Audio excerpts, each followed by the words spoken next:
Hi guys, welcome back to my channel. So a few days ago we celebrated Mother's Day and mothers were celebrated all over the world. I just want to wish all mothers happy Mother's Day. It is not easy. Parenting is not easy. So in this video we won't be talking about parenting. We want to be talking about train up a child the way he should go and be glad you did. But there's a saying in my language that oba enyinia ose unim ebatete. It is not easy, my dear. It is not easy, but it is worth it. So let's learn how we can do parenting right. At least let's make the effort because we would really be glad we did it. So the first thing I want to talk about is that, my dear, a child starts learning from the womb. That is why we encourage women that when you are pregnant, start reading to your child, start singing to them, start bonding with them. And just note that every child is different. So the way you might want to train this one might be different from the way you want to train this one. I remember with my first child, when he was growing up, when he does something, I'll go like, if you don't stop, I'll call your teacher. And he will say, oh, mommy, please don't call him up, stop. My third child, if you don't stop, I'll call your teacher. He will say, okay, call him in. So it made me realize that no, these kids are two different people altogether. And so the way you would want to be training this one might be different from the way you want to train this one. But one thing you have to take note is that immediately you decide to bring a child to the world, my dear, you've been given a responsibility. You've been given a task that you have to do and do it right. That is why the Bible says in Proverbs chapter 26, verse 6 that train up the child the way he will go, and when he grows, he will not depart from it. But I want to say that train up a child the way he will grow, and you will be glad you did. But then don't wait for the child to grow up before you decide to train him or her. Training of a child begins from year zero to year 21. And then after 21, the world and life will continue from there. So don't give up. I know it is difficult, but we can do it. Our parents did it and they did it well. Some people have done it, and so we can also do it, my dear. The parent is the most important teacher in the child's life. You are the first person he or she comes into contact with.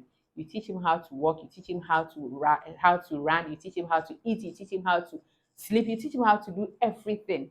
And so just know that you should have an impact in your child's life. I always have problems with people saying that my child went to secondary school and he or she was spoiled by peers. Now the question I would ask is that this is a child you brought up 15 years in your house, and then he or she went to school and within 3 years someone was able to influence him or her negatively.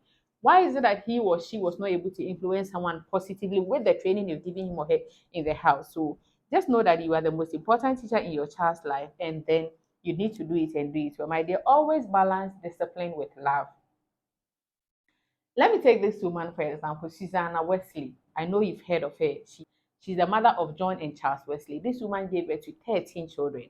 And we learned that this woman made time for each of her children. Like she spent time with each of them individually during the day.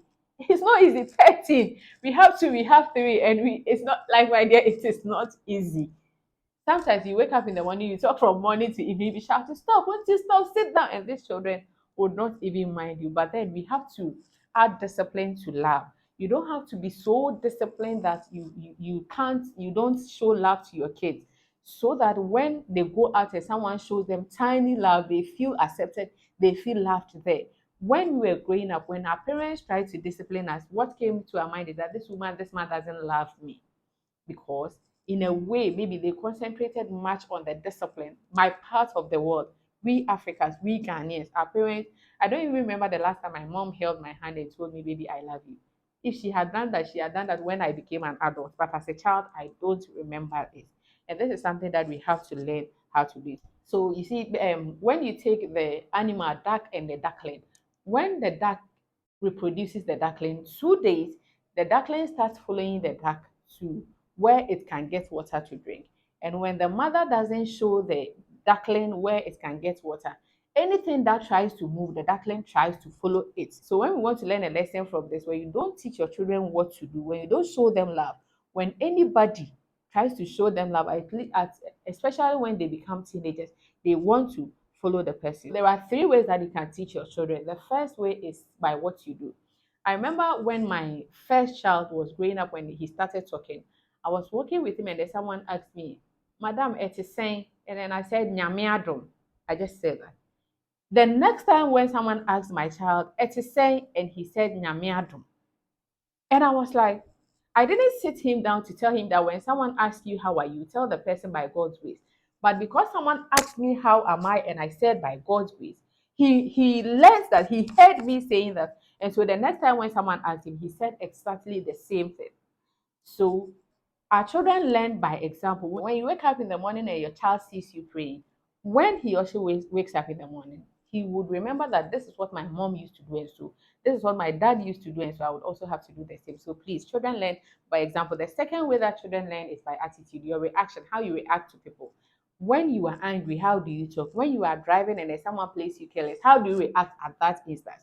What do you tell him? Do you use curse words? Do you shout at the person? Do you insult the person?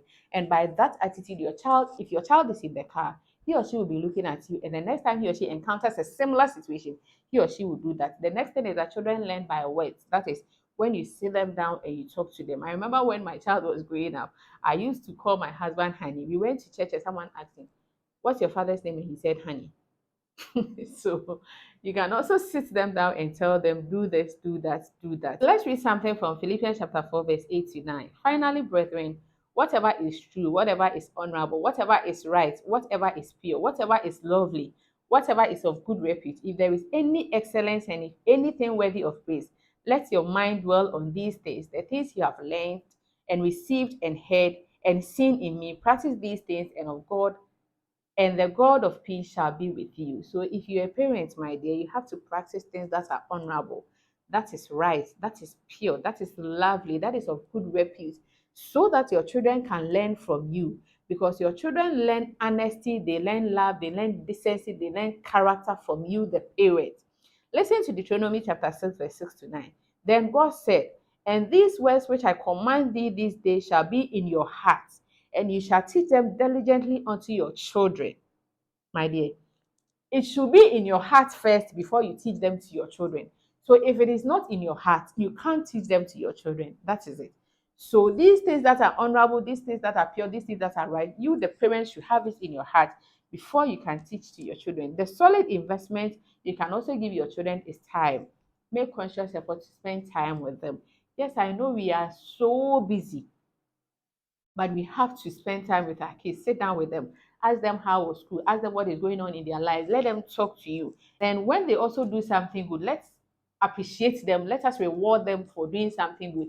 It shouldn't be that anytime when they do something good, we don't really talk about it. When they do something bad, we rather talk about it. I'm sure that these few things will at least help us in training them and bringing them up. I know there were a lot of things, but I just want to talk about these few things to guide us in bringing these children up, because God entrusted us with the next generation.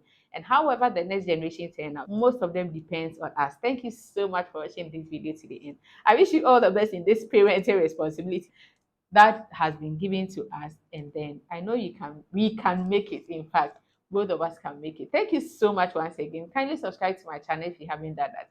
And I'll see you in the next video.